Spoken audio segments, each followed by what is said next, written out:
Charlie Kirk es el último en una larga lista de políticos que han sido víctimas de la violencia ejercida con armas de fuego en Estados Unidos. Una violencia que ha marcado toda la historia de Estados Unidos, pero que ha recrudecido en el clima de tensión política de los últimos años. Los datos celulares muestran que el sospechoso estuvo en las cercanías del campo de golf a aproximadamente 12 horas antes del encuentro con el Servicio Secreto de Estados Unidos. Este jueves comenzó el juicio contra Ryan Ruth, acusado de haber intentado dispararle a Donald Trump, escondido en su campo de golf en Florida. En noviembre pasado, Chilevisión Noticias recorrió la ruta del presunto atacante. Justo aquí, detrás de estas vallas, está el hoyo 6, el lugar donde supuestamente debía estar Donald Trump caminando cuando llegó el atacante. Había sido el segundo intento de asesinato contra el republicano en una de las campañas más violentas del siglo en Estados Unidos.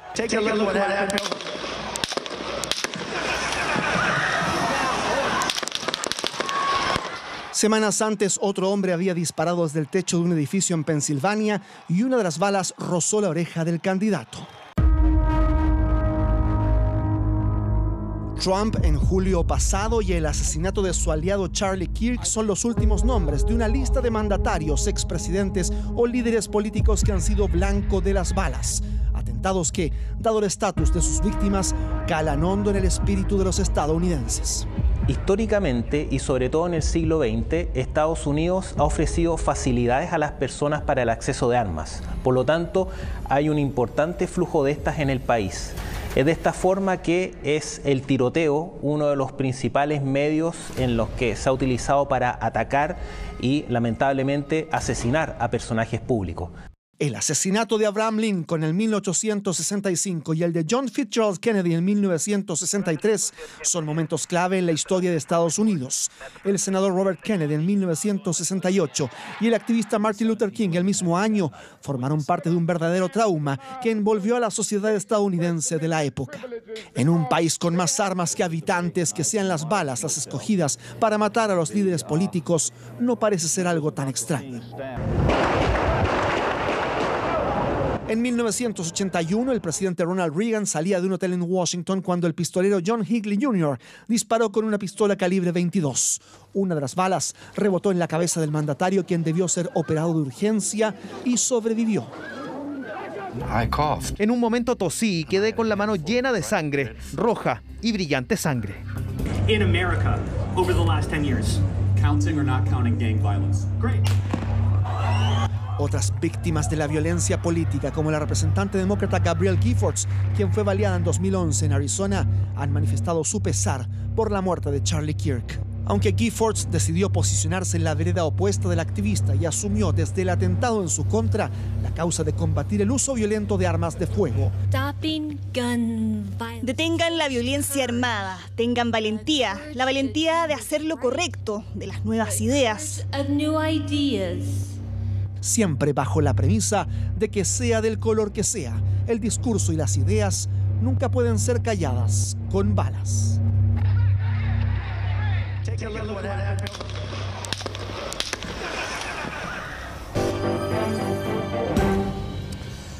Como un asesinato político fue definido por las autoridades de Estados Unidos el crimen del activista y cercano a Donald Trump, Charlie Kirk. La policía publicó fotos de un sospechoso del asesinato y ofrecieron una recompensa de $100.000 por información y por encontrar el fusil que habría sido utilizado para el crimen. Do you know how many mass shooters there have been in America over the last 10 years? Counting or not counting gang violence? Great.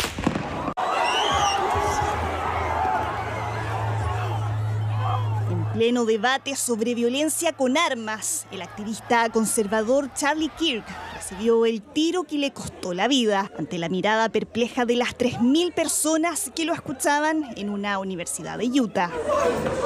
Aliado estrecho de Donald Trump, su muerte ha generado un impacto transversal dentro de Estados Unidos. De repente sonó como un rayo. Fue tan fuerte que pensé que el atacante estaba en la multitud, pero aparentemente no estaba.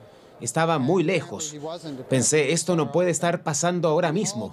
Todos nos agachamos y yo al instante empecé a rezar por Charlie Kirk.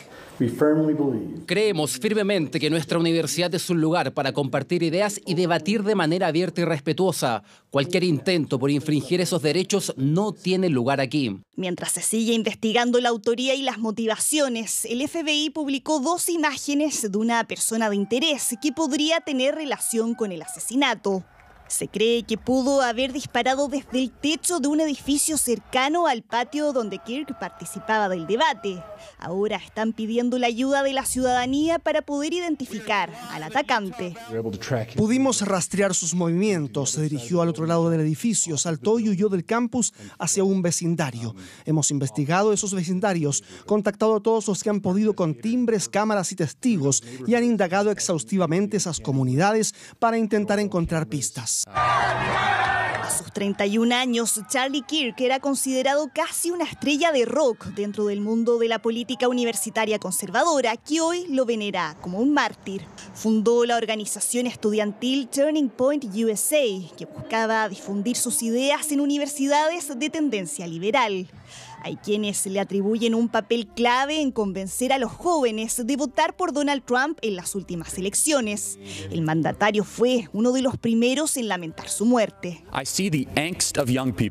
Veo la angustia de los jóvenes y los desafíos que enfrentan los nuevos padres. Estoy aquí esta noche para advertirles que esta elección es una decisión entre preservar Estados Unidos como lo conocemos o eliminar todo lo que amamos.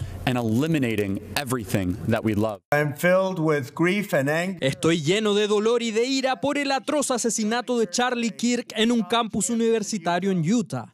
Este es un momento oscuro para Estados Unidos. Durante años, la izquierda radical ha comparado a estadounidenses maravillosos como Charlie con nazis y los peores asesinos y criminales del mundo. Sus críticos lo veían como un personaje divisivo y promotor de teorías conspirativas como la falsa idea de que Trump ganó las elecciones de 2020. Defendía el derecho a portar armas y respaldó la llamada teoría del gran reemplazo, que sostiene que los inmigrantes desplazarán a los estadounidenses blancos. No puedo soportar la palabra empatía. Creo que es un término New Age que hace mucho daño, pero es muy efectiva en política. Un crimen que remece a la sociedad estadounidense y que una vez más pone de manifiesto la violencia armada y las fracturas políticas que atraviesan al país. Vamos con la noticia internacional de este minuto. Jair Bolsonaro, el expresidente de Brasil, ha sido condenado como culpable de intentar un golpe de Estado. Soledad Agüero nos trae toda la información de último minuto. Sole, muy buenas noches. Sí. Hola, Sole, buenas noches. Claro, fue condenado a 27 años de cárcel y 3 meses después de la resolución que tomó el máximo tribunal de Brasil, el Tribunal Supremo de Brasil, que determinó que Jair Bolsonaro queda ahora como el primer expresidente de ese país en ser condenado por intento de golpe en un juicio que ya había comenzado hace varias semanas, que había generado muchísima expectación en la opinión pública y en la que finalmente 4 de los 5 jueces que participaron en ese juicio sí consideraron que Jair Bolsonaro es culpable de haber orquestado un golpe militar después de la victoria del actual presidente Lula da Silva en las elecciones de 2022. Y acá, dentro de las declaraciones y la explicación que dieron algunos jueces, como es el caso del juez Alexandre de Moraes, que es un juez que contaba ahí con poderes especiales para investigar a Jair Bolsonaro, describió al expresidente como el líder de una estructura criminal y dijo que Jair Bolsonaro había tratado de aniquilar los pilares del Estado de Derecho y que la consecuencia de eso hubiera sido el regreso de la dictadura a Brasil.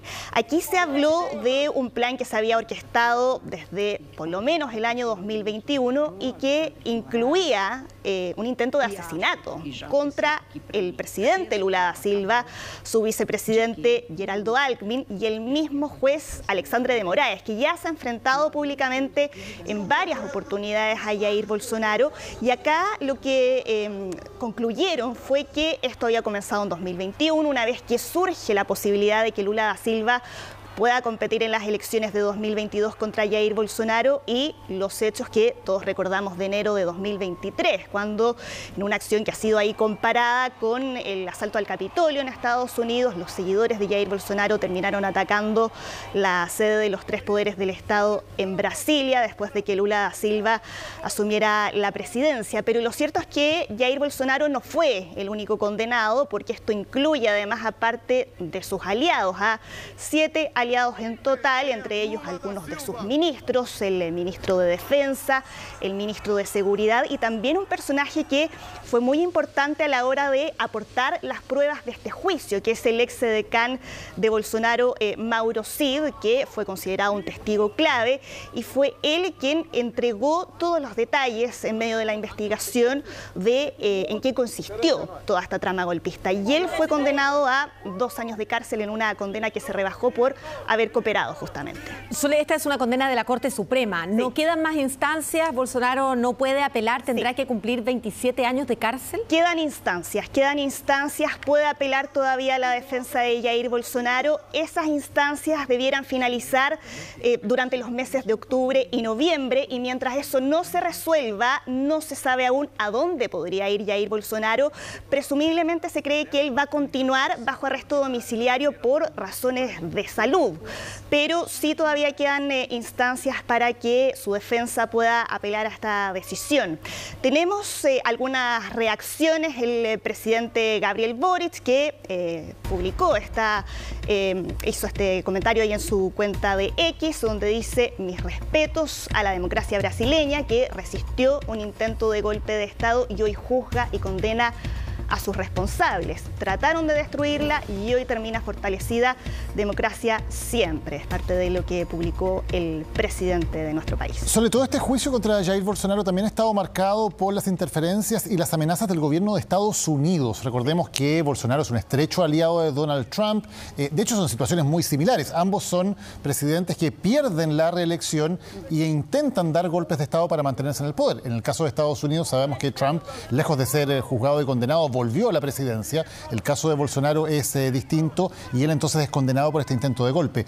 Pero en los últimos días, desde Estados Unidos se ha amenazado con una serie de represalias hacia Brasil por el juicio contra Bolsonaro. Claro, represalias que tienen que ver con la política de aranceles de Donald Trump, aun cuando no existe ahí ninguna razón económica detrás de esa política. En el caso de Brasil, eso sí se ha interpretado ahí como un intento por parte de Donald Trump de interferir sobre las decisiones del Tribunal Supremo de Brasil. Y el discurso de Jair Bolsonaro es muy parecido al que tuvo Donald Trump al hablar de persecución política o de caza de brujas. Y de hecho, uno de los primeros en reaccionar fue justamente el presidente estadounidense Donald Trump. Veamos qué fue lo que dijo.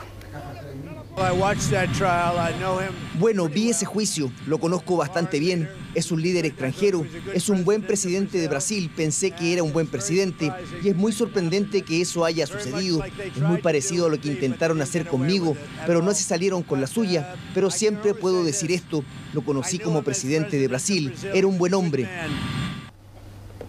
Y posiblemente toda esta presión de la que conversábamos recién por parte de Estados Unidos va a continuar. De hecho, el secretario de Estado de Estados Unidos, Marco Rubio, ya dijo que Estados Unidos va a seguir respondiendo en consecuencia a lo que volvió a denominar una caza de brujas contra el expresidente Jair Bolsonaro. El mismo término que también Trump ha usado siempre para las persecuciones y los juicios en su contra. Exactamente. Muchas gracias, Sole. Muchas gracias. Que estés bien, que tengas buenas noches.